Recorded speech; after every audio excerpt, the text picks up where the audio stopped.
Hi, everybody. It's Dr. Michael Whitman. You're listening to the Shrink in Beverly Hills podcast. And I have a very special guest today, a friend of mine named Larry Williams. How are you doing today, Larry? Hey, Michael, I'm good, thank you, and only special in my mind sometimes. So, Thank you for that introduction. sure. Larry is a very accomplished musician and has taken part in some really famous and big things when worked with the most impressive musicians and is a very impressive musician himself. So, if you've ever seen somebody like John, was it John Quincy? No, Quincy Jones. Quincy Quincy Jones, yeah, was my mentor. Quincy was my mentor, yeah. Jones, and worked with Michael Jackson and movie scores and Grammys and all kinds of cool things. But I just see Larry as a friend, and which is a good way to see your friends is just for who they are and not for what they've achieved. So I thought, Larry, today we could talk about addiction. Maybe I took a job for very part time working at an addiction center recently at a rehab inpatient center, in addition to the private practice that I've been doing for a long time. And so um, I thought we could talk about addiction in life and just see what unfolds. Absolutely. Yeah. So, Happy to. okay. Um, you know what? Sometimes people ask me is maybe they're looking for shortcut, but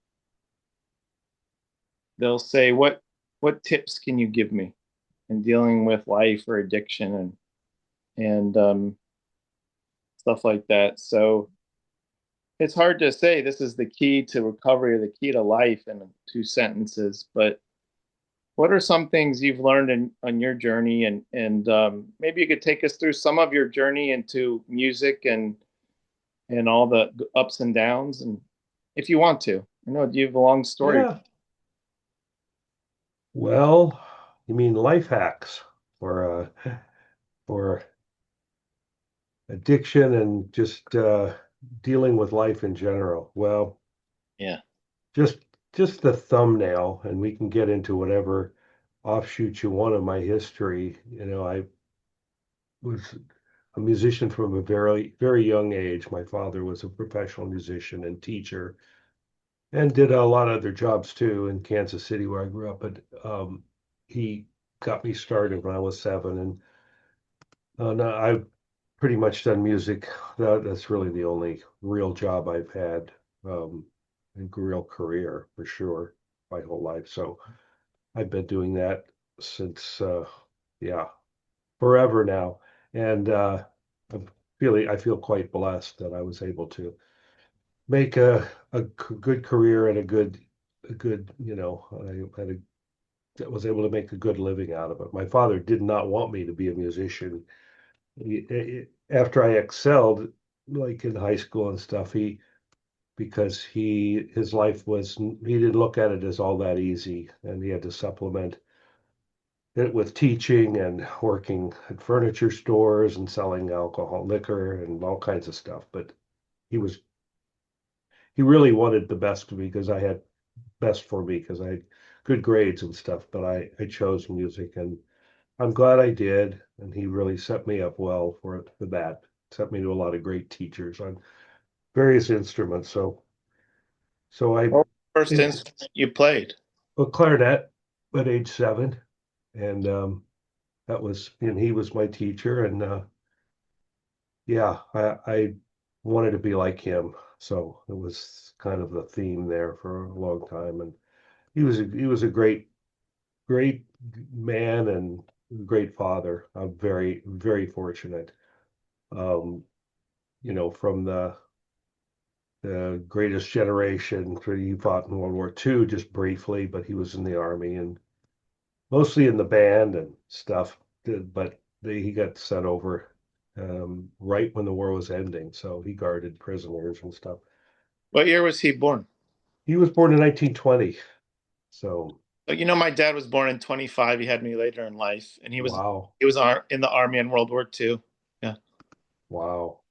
Yeah. It's he didn't talk a lot about his experiences, even though they weren't horrible. I mean, I know he was on a boat with a lot of guys throwing up on the way over in the ship, and you know, grateful that he got there basically when most of the fighting was the day they surrendered, D-Day. So, or the VJ Day. So he had some wild experiences with French women, and that he told me about a little bit later on. But anyway, I ended up going to music school in Indiana, and some guys that I met there, we moved to Hawaii in 1970.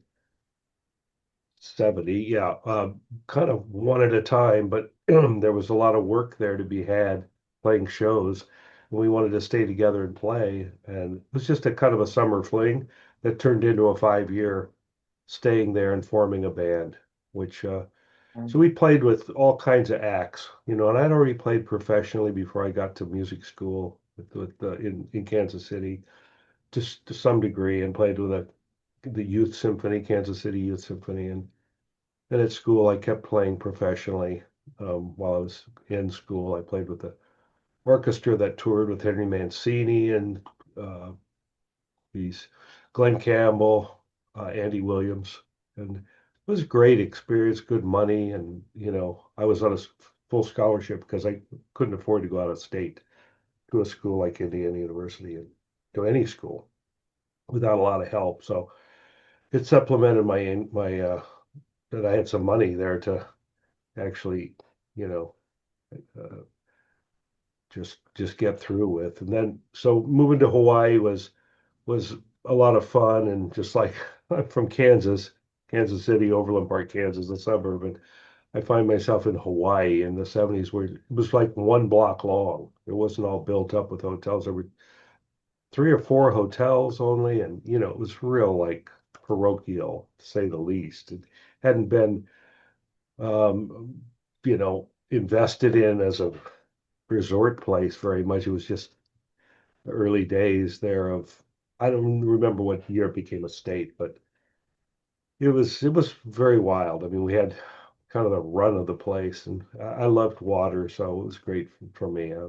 Um, just an incredible experience. And these musicians, we played these shows with, like, the guy that brought us over loved musicians, and he needed musicians to like to play all these shows.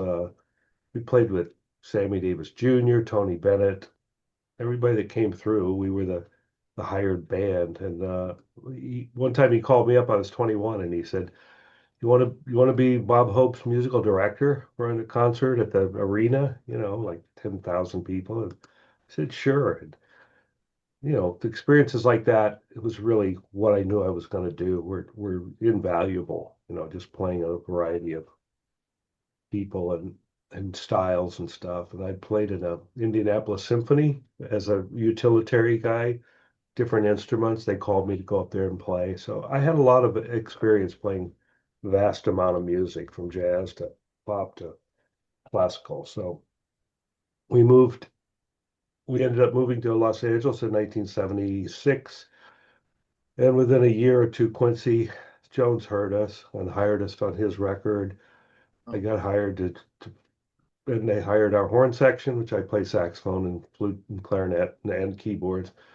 And they hired us to play in the rhythm section, the guys from our band. So we were kind of the musicians band in town. Never, a lot of people, we didn't sell a ton of records. We made 3 records. And yeah, that was our calling card to have. And so my first love really became my real passion became recording and the science of recording and the art of it.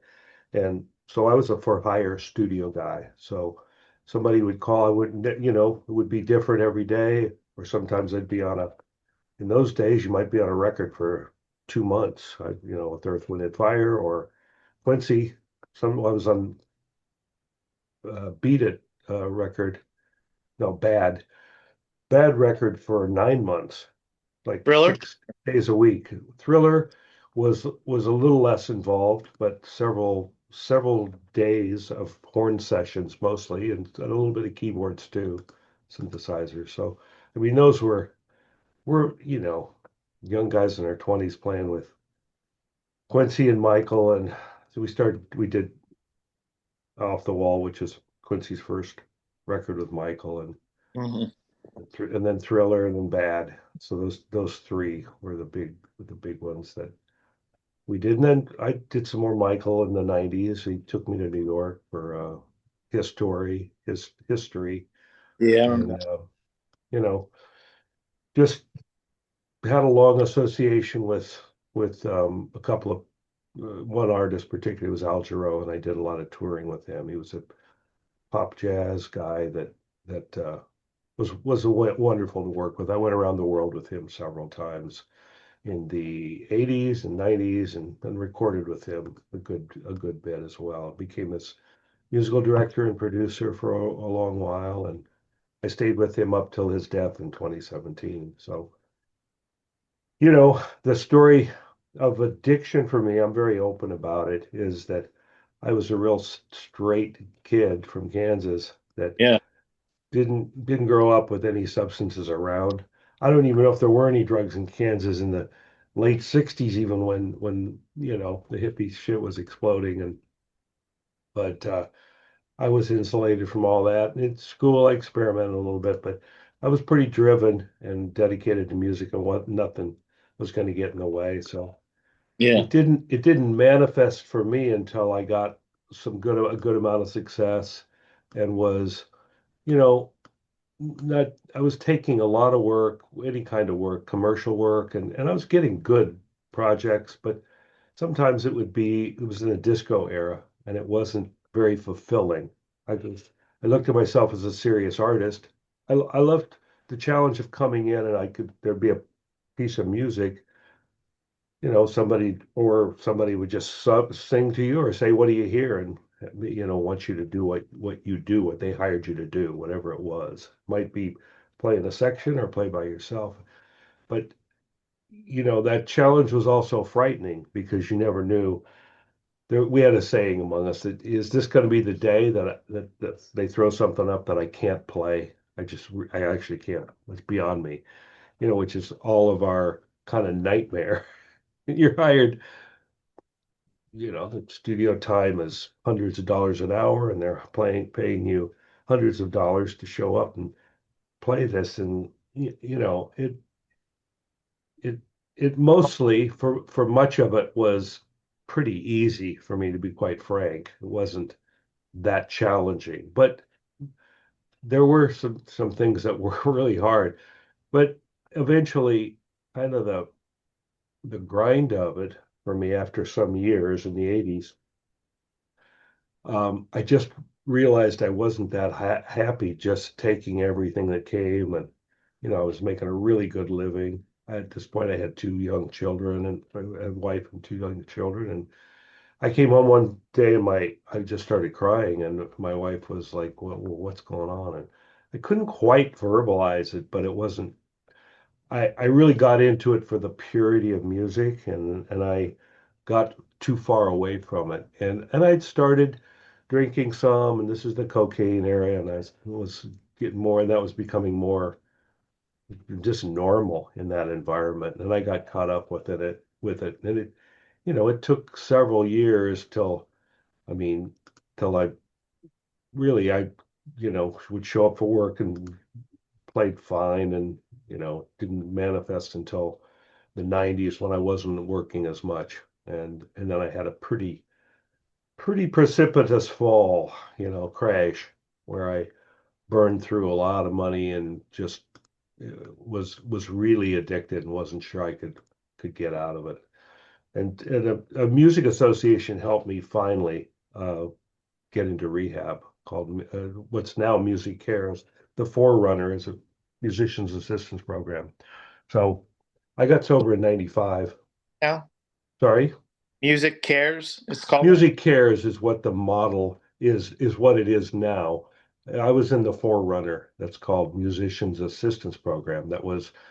And and it was just an incredible thing that they provided for musicians, and they would help you with your aftercare, and they had music. They had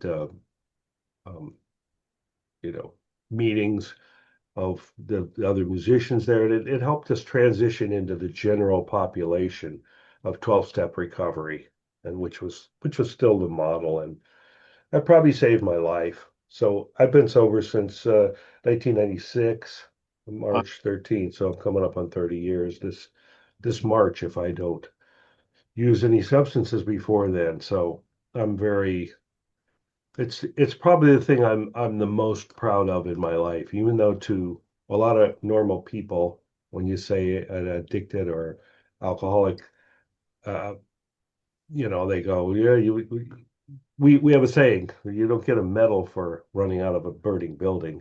And I get that. There aren't any just for getting back to zero and being a decent human being.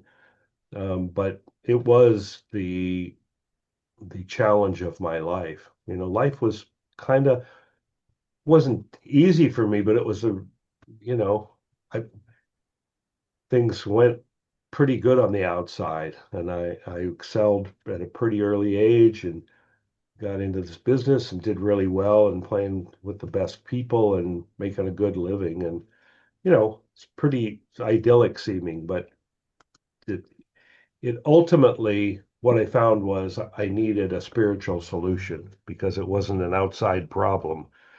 It's the same old story we hear over and over. Money, power, fame, sex, drugs. It doesn't fix that hole in us. That's what for me I discovered. I don't put and you that got on anybody else. the world, Sorry. and you got to travel and see the world as another nice external.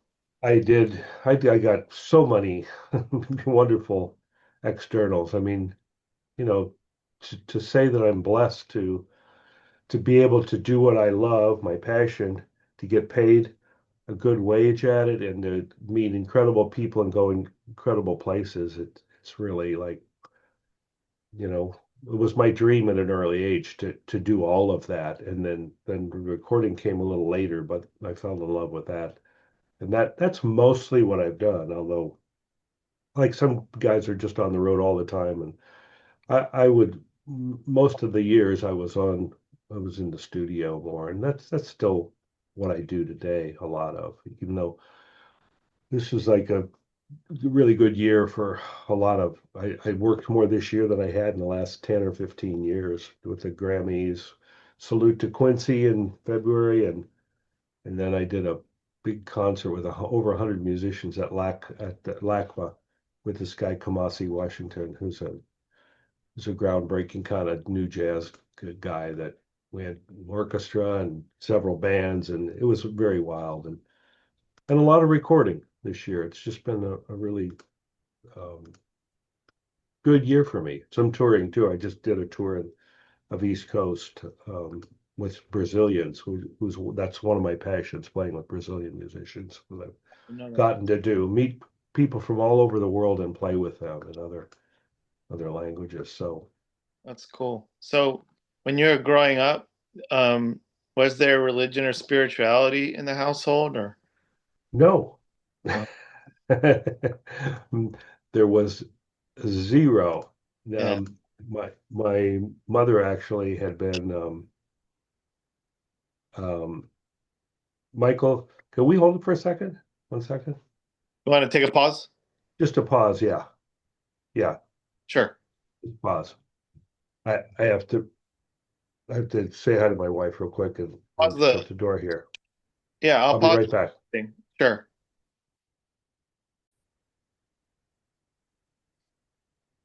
Okay. So you were saying there was zero religion or spirituality growing up?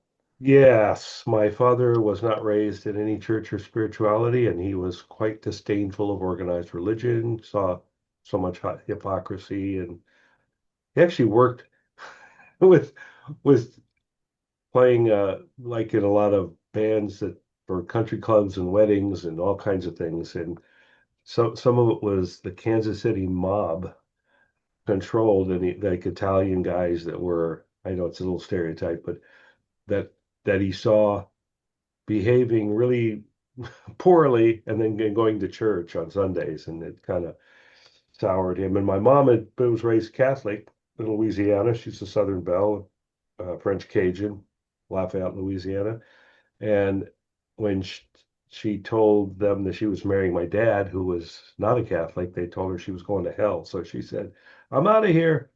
So neither one of them had any use for, and there was no pressure on us to do anything. And furthermore, my dad was a huge professional and college football fan, and he ended up playing in the band in the Kansas City Chiefs when they moved from Dallas in 1960. And so that was sort of our Sunday religion was the Chiefs.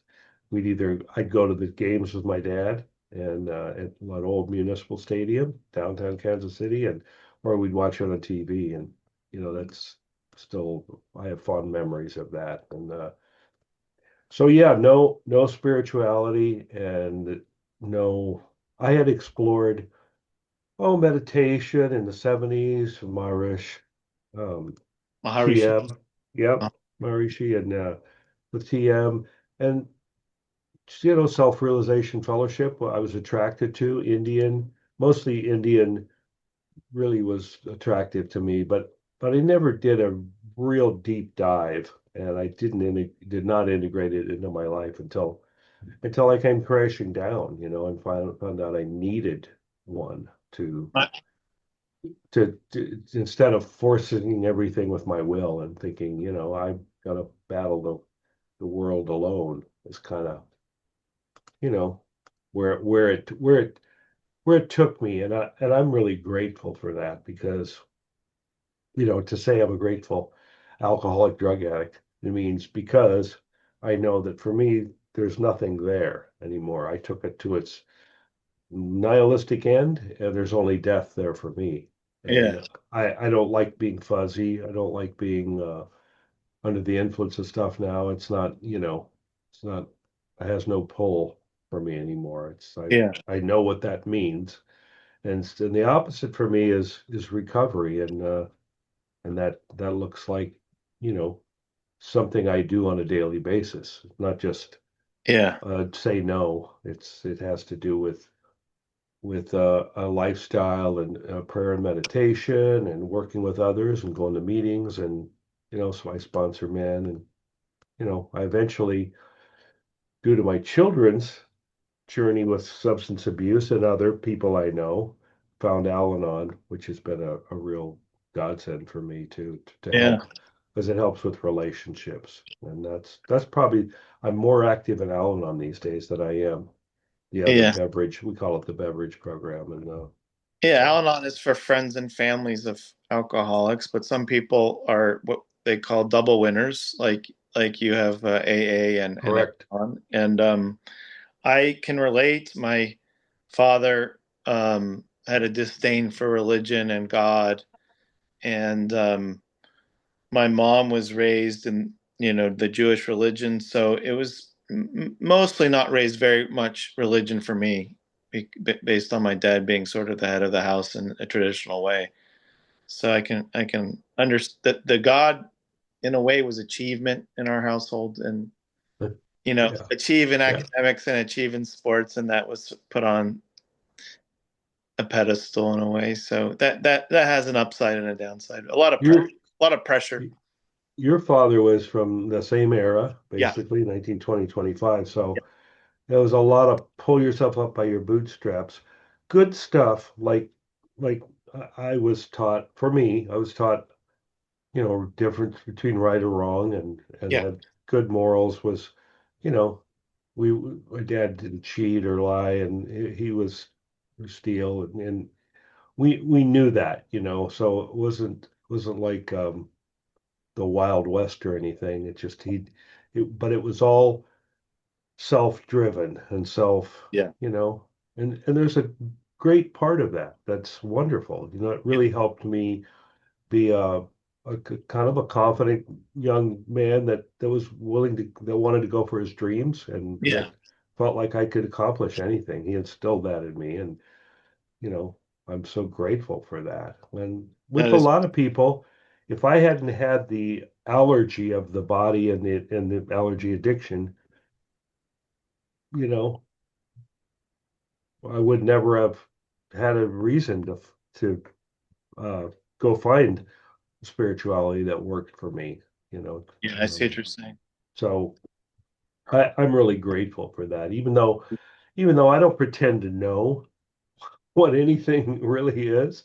I Yeah. just know that I am powerless at the end over a lot of stuff, and alcohol was the one thing that I couldn't conquer by my self will. I really couldn't just keep throwing. I could apply myself and figure out how to play multiple instruments at a high level. I could practice. I could study. I could work really hard. I could all that stuff was what I did, but it really wasn't who I was. And part of me too, in that obsession to be great as a musician, not a bad thing, but I I had blinders on about a lot of life. And I don't blame that on anything other than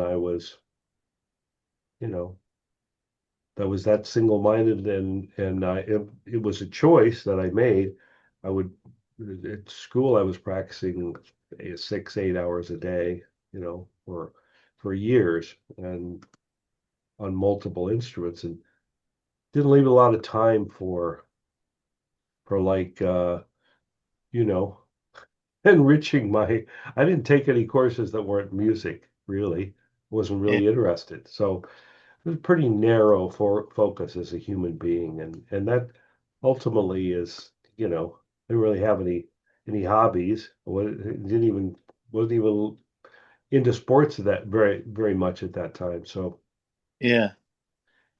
that I think that contributed a little bit to hey, I've got the genetics that I'm predisposed to to addiction. I'm Yeah. convinced. So some people aren't, some people are. It's just I got to where I couldn't say no, couldn't stop. You know. Yeah.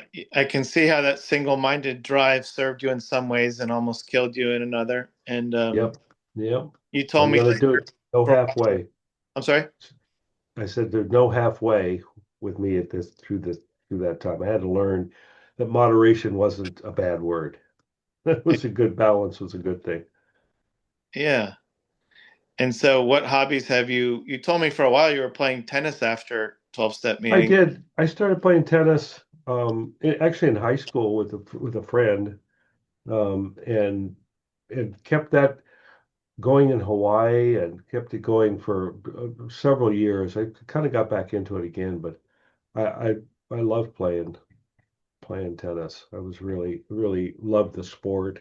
Became, you know, I mean, I took some lessons and got to be a pretty decent, I don't know, maybe C player, but love playing doubles with people and just meeting different people through playing that sport, and Yeah. great exercise. It was, I'll have yeah. to give you a copy of my book about psychology of tennis.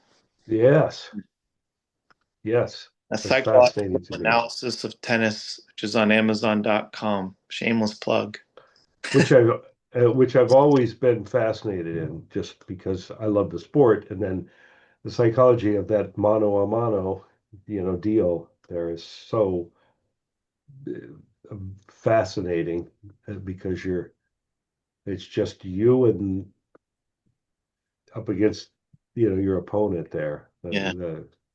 It's kind of endless. I mean, how many approaches and what the mental gymnastics are and the Yeah. practices. I'm not telling something you don't know, but it is a, amazing thing. Anybody that's ever played at any competitive level knows, the mind games and the whole battle with yourself, and Yeah.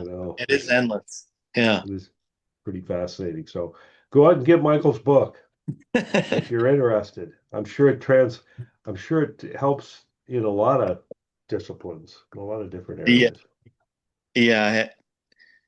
I recently met with a golfer who likes it a lot for helping him with his golf game. So, Oh wow. Yeah, sure. but it could help a musician or, whatever performance based thing somebody's in, somebody in business, because a lot of it is about, and then we'll get back to you, Larry. Sorry, it's It's about okay. No, go. focusing on the process rather than the results, because most people Wow. are overly results driven.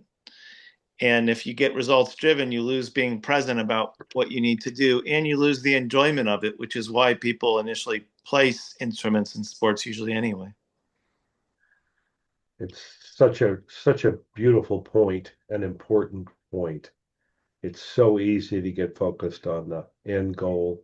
And we have a saying around recovery, and Michael knows well, that's we, you know, we we don't focus on the results. We do the footwork and we show up and enjoy the journey, Right, because there's always going to be another challenge there. And you know, whether it's successful or not, oftentimes is factors beyond our control. So if right. we get buffeted by every seeming defeat, um, I mean, I think that's one of the really beautiful lessons in recovery for me is I could, I could burn my life down, and I did, and I could come back and try it in a different way. I was lucky and fortunate enough that I didn't die, and I got the opportunity, another chance. And it took me more than one chance to really start living a different life. And Yeah, that's great.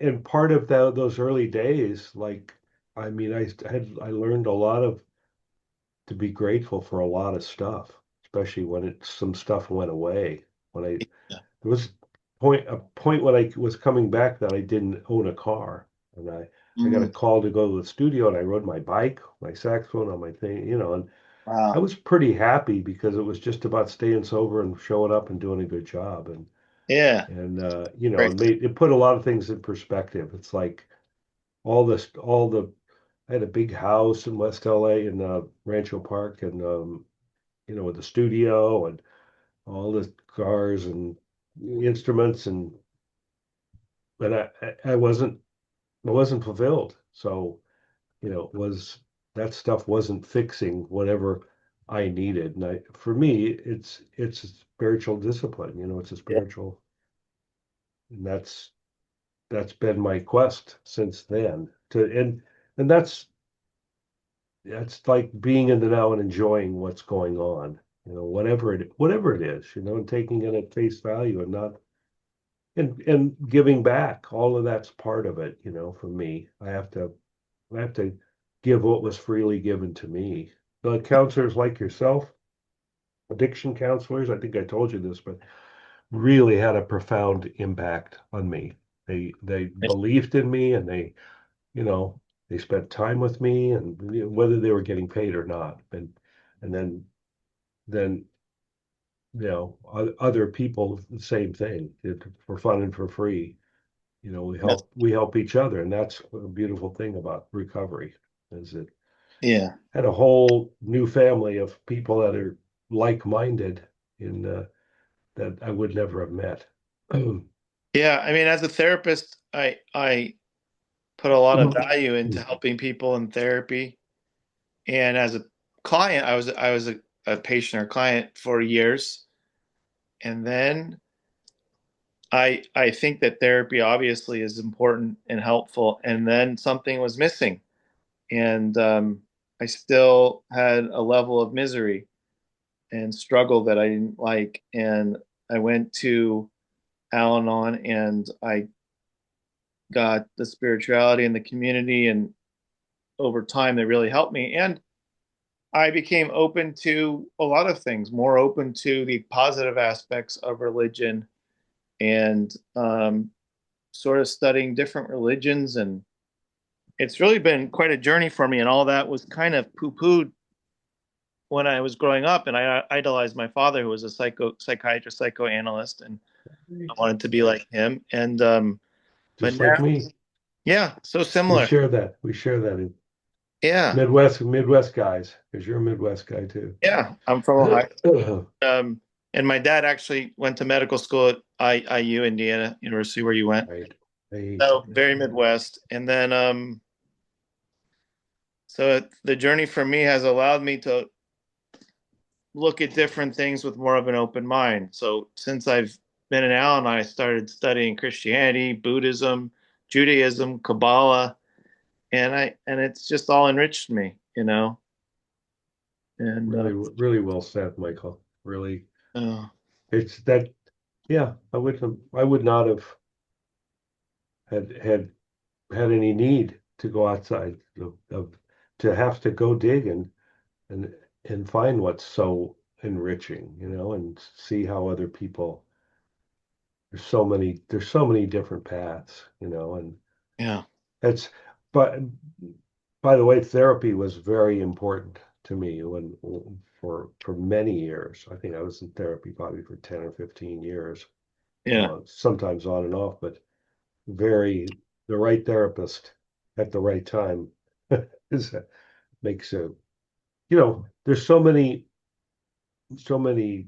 modalities, and I think it's all great to explore and check out, and yeah, most of the recovery that I go to, the type 12 step, is very supportive of, you know, there's a line in our literature that says, um, we know but we know but only a little.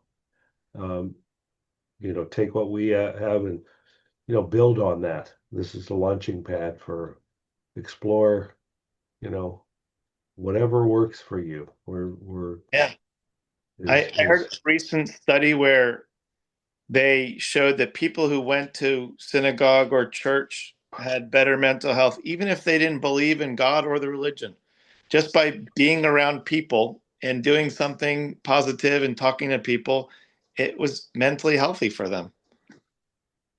I think that the sense of community, I mean, this is pretty well known now in social studies, and the research is iron pretty indisputable that a lot of the blue zones and the extended life people, Right. they all have this deep connection to community. It's not people just living out on their own that are living to 110 or whatever it may be. Just it makes so much sense, and that's a big part of it, is finding uh, there's social connection there, and you know a lot of people just go at first for the social connection. It's enough to pull them in. I was a big doubter, and it took me. I was pretty hard headed. Like, I could do this on my own. It took me a lot of years for that to fall away, and really, even with the evidence suggesting, no, I can't do it all on my own.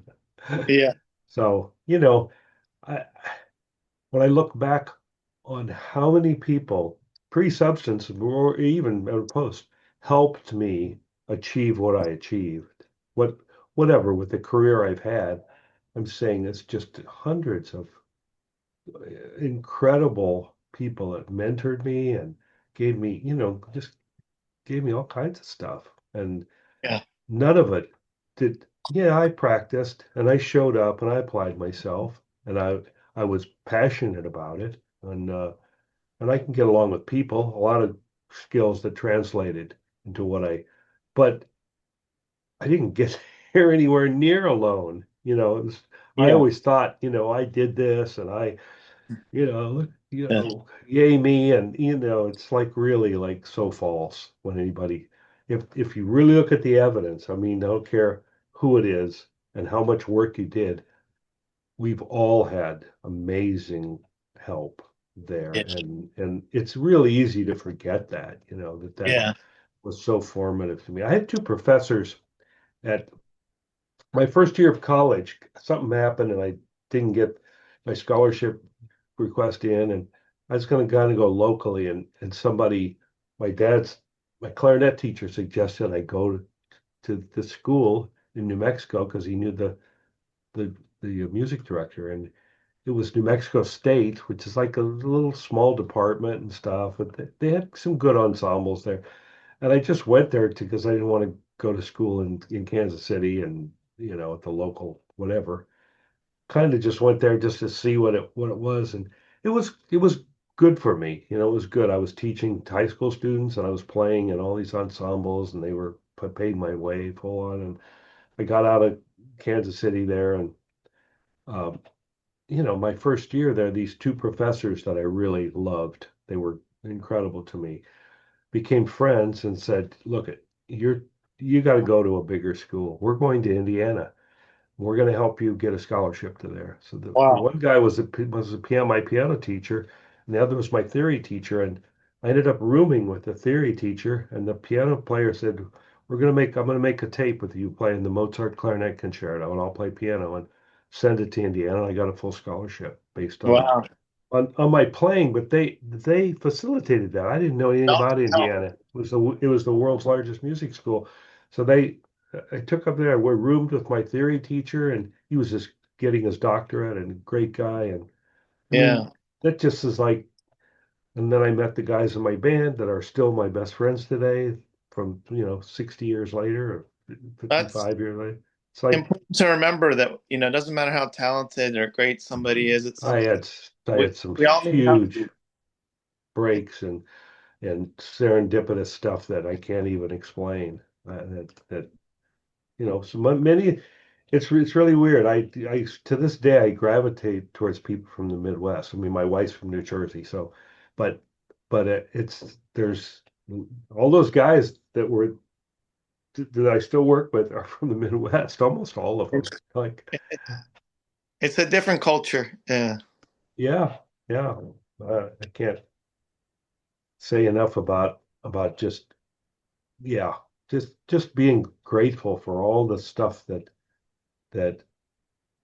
I didn't have anything to do with. I showed up, stuff, and other people really all the way from grade school to music school to professional life. People really, many people helped me in so many ways. Teachers, Yeah. that I believe you. revered. I also believe you're humble on top of that. But I believe your outlook is true that a lot of people helped you and you're not stuck in that place that some people get stuck in of the ego saying, I did all this and I'll do to my successes, I'll do to me.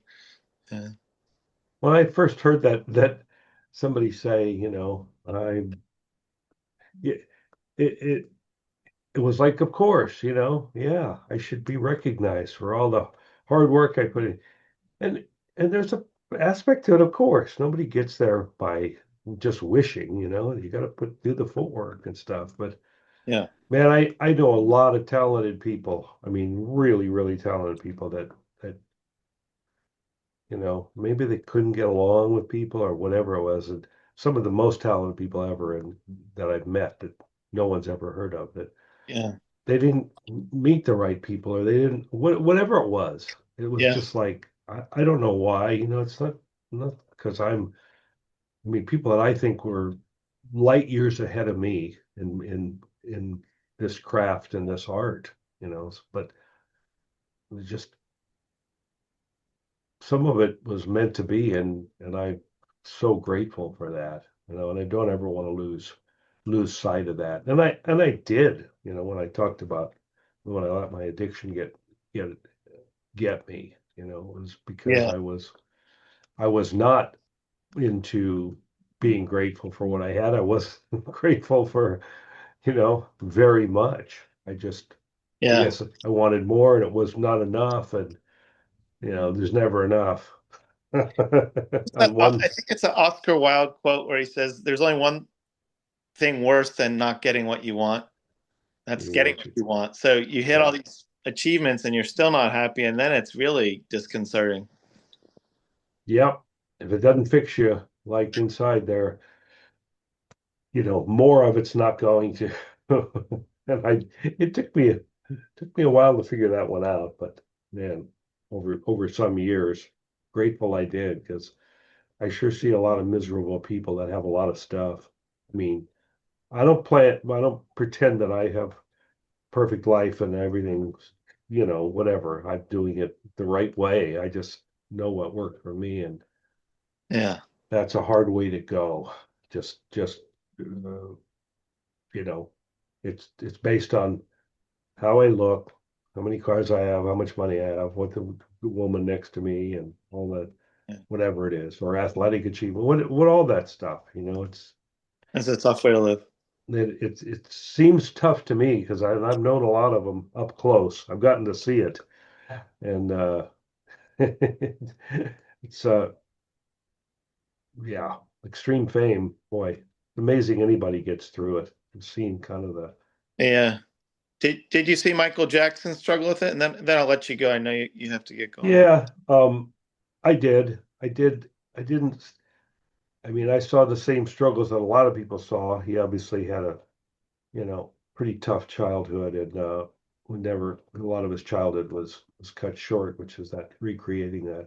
He was very childish in his manner, but very gentle and very sweet, and got embarrassed real easily. And we're kind of like longshoremen at work. We have a lot of fun and curse and make, ribald jokes, and he would just blush. And Yeah. I mean, I didn't see any of the, he always, I don't, I'm kind of agnostic on all of what his personal life was. I don't, you know, just, I can divorce the two. He was a great artist that I got to work with a lot and be in a room. And, I wouldn't say I was close to him and stuff at all, but my daughter had an operation, I thought she had meningitis. She had to have a spinal tap when she was a year old.